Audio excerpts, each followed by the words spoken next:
সেই কথাখিনি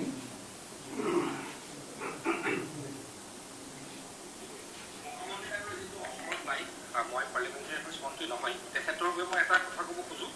ছাৰ, যিকেইজনে মাননীয় সাংসদগৰাকীক আক্ৰমণ কৰিছে বা কৰা বুলি কোৱা হৈছে, সেই ব্যক্তিগৰাকীৰ কাৰণে ছাৰ আইডেণ্টিফাই হৈছে। তেখেতলোকৰ নাম ছাৰ হাৰুণ জামতলা, হৰেশ, বছিৰ, কাছেম, ৰছিদুল, আয়ুব, লুৎকিয়ৰ, খালেদ, মজিবুৰ, জাহাংগীৰ।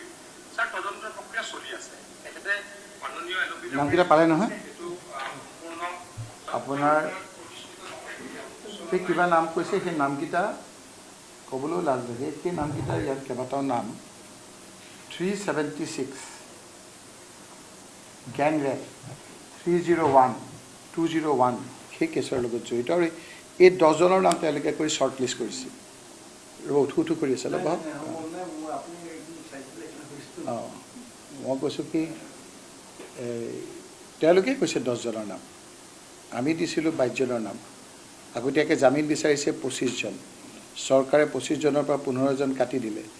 এতিয়া কৈছে তেওঁলোকে যে আমি সেইসকল বিজেপি নহয়। মই প্ৰমাণ কৰি দিলোঁ যে সেইসকল বিজেপি, গোটেই মানুহখিনি বিজেপি। সেই মানুহকেইটাৰ লগত পাৰ্চনেলি মোৰ কোনো ধৰণৰ কথা বতৰা নাই। মোৰ মুভমেণ্টটো যাতে ৰেষ্ট্ৰিক্ট কৰিব খোজে পাৰে, সেইটো কাৰণে বিভিন্ন ধৰণৰ ষড়যন্ত্ৰ চলিছে।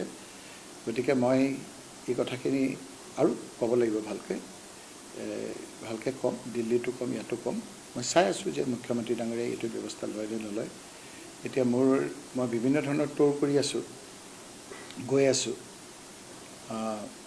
তাত কি ধৰণৰ মোক ছিকিউৰিটি দিছে নিদিছে সেই কথাখিনি নিশ্চয় মুখ্যমন্ত্ৰীৰ নখদৰ্পণত আছে।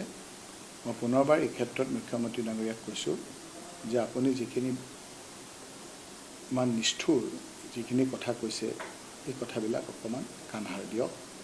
আপুনি এনেধৰণৰ অত্যাচাৰ, মই সেইটো শেষ হৈ যাম, মাৰি পেলাব। কিন্তু এদিন আপুনি এই কথাবিলাক কৰিব যে আপুনি এনেধৰণৰ কাম কৰিব নালাগিছিল, কেৱল ক্ষমতা ৰাগিত মত্ত হৈ এনেকুৱা কৰাটো অনুচিত হৈছে। সেই কথাখিনি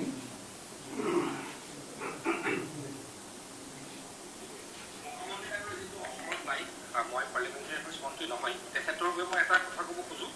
ছাৰ, যিকেইজনে মাননীয় সাংসদগৰাকীক আক্ৰমণ কৰিছে বা কৰা বুলি কোৱা হৈছে, সেই ব্যক্তিগৰাকীৰ কাৰণে ছাৰ আইডেণ্টিফাই হৈছে। তেখেতলোকৰ নাম ছাৰ হাৰুণ জামতলা, হৰেশ, বছিৰ, কাছেম, ৰছিদুল, আয়ুব, লুৎকিয়ৰ, খালেদ, মজিবুৰ, জাহাংগীৰ। ছাৰ, তদন্তৰ প্ৰক্ৰিয়া চলি আছে। তেখেতে মাননীয় নামকেইটা পালে নহয়। আপোনাৰ সেই কিবা নাম কৈছে, সেই নামকেইটা ক'বলৈও লাজ লাগে। সেই নামকেইটা ইয়াত কেইবাটাও নাম 376 গ্যাং ৰেপ 301 201 সেই কেছৰ লগত জড়িত আৰু এই 10জনৰ নাম তেওঁলোকে কৰি শ্বৰ্ট লিষ্ট কৰিছে। উঠো কৰি আছে অলপ। অঁ, মই কৈছোঁ কি তেওঁলোকেই কৈছে 10জনৰ নাম, আমি দিছিলোঁ 22জনৰ নাম।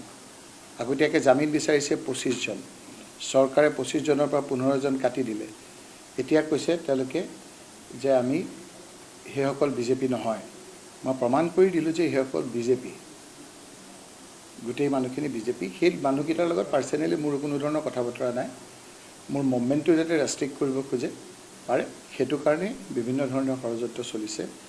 গতিকে মই এই কথাখিনি আৰু ক'ব লাগিব ভালকৈ ক'ম, দিল্লীতো ক'ম, ইয়াতো ক'ম। মই চাই আছোঁ যে মুখ্যমন্ত্ৰী ডাঙৰীয়াই এইটো ব্যৱস্থা লয় নে নলয়। এতিয়া মই বিভিন্ন ধৰণৰ ট'ৰ কৰি আছোঁ, গৈ আছোঁ। তাত কি ধৰণৰ মোক ছিকিউৰিটি দিছে নিদিছে সেই কথাখিনি নিশ্চয় মুখ্যমন্ত্ৰীৰ নখদৰ্পণত আছে। মই পুনৰবাৰ এই ক্ষেত্ৰত মুখ্যমন্ত্ৰী ডাঙৰীয়াক কৈছোঁ যে আপুনি যিখিনি ইমান নিষ্ঠুৰ যিখিনি কথা কৈছে, এই কথাবিলাক অকণমান কাণসাৰ দিয়ক। আপুনি এনেধৰণৰ অত্যাচাৰ, মই সেইটো শেষ হৈ যাম, মাৰি পেলাব।